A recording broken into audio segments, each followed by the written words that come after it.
Hello guys, magandang araw. Ngayon ay araw ng paligo ng mga susunod na batches ng mga ihahanda. Bali, ito yung kinuha namin last time sa farm ng aming isang boss na OFW na nagpapahanda dito ng mga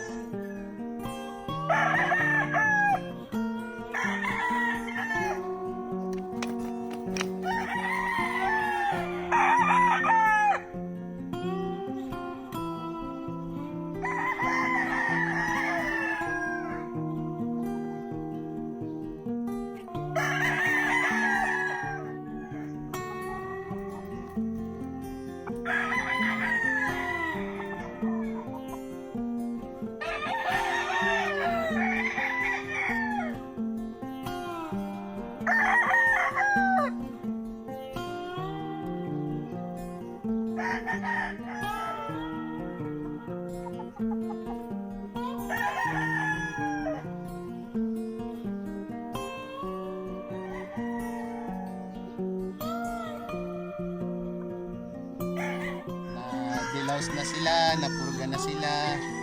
Mamaya pagka natuyo sila, tuturukan ng B-complex para mas maging maganda yung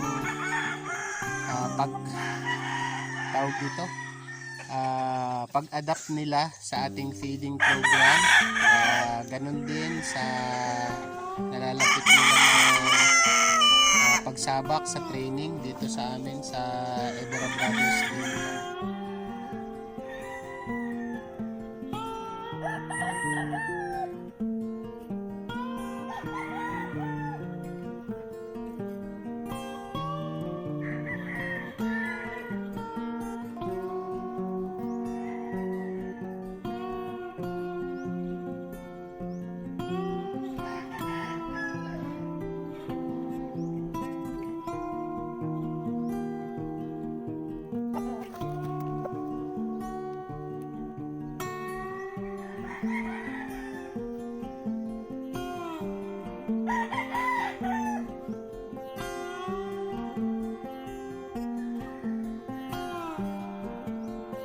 Ibang mga tax naman dito sa court area, ano naman yan, for selection naman yan para sa susunod na schedule namin sa second leg ng LGBA 6 Cup Derby sa mga buwan.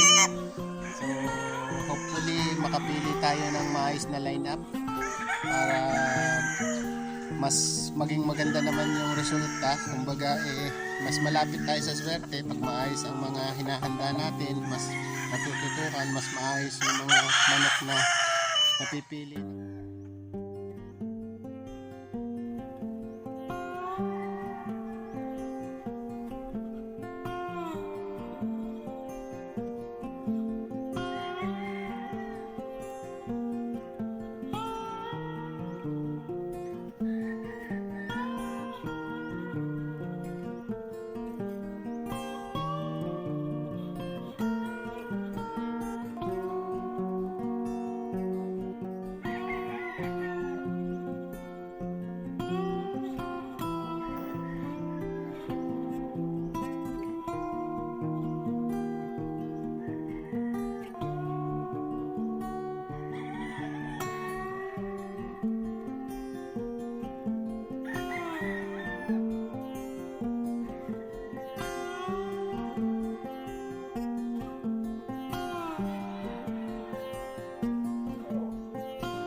Namin, pumipili na kami sadya ng lineup para sa isang selected na schedule para hindi sila masyadong nabubugbog sa gamot kumpara dun sa pipili ka ng final selection kapag yung nakondisyon na sila.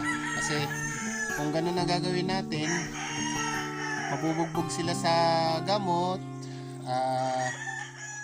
hindi magandang masyadong naluluto sila sa gamot kasi yung atay nila, siyempre may limit lang yan.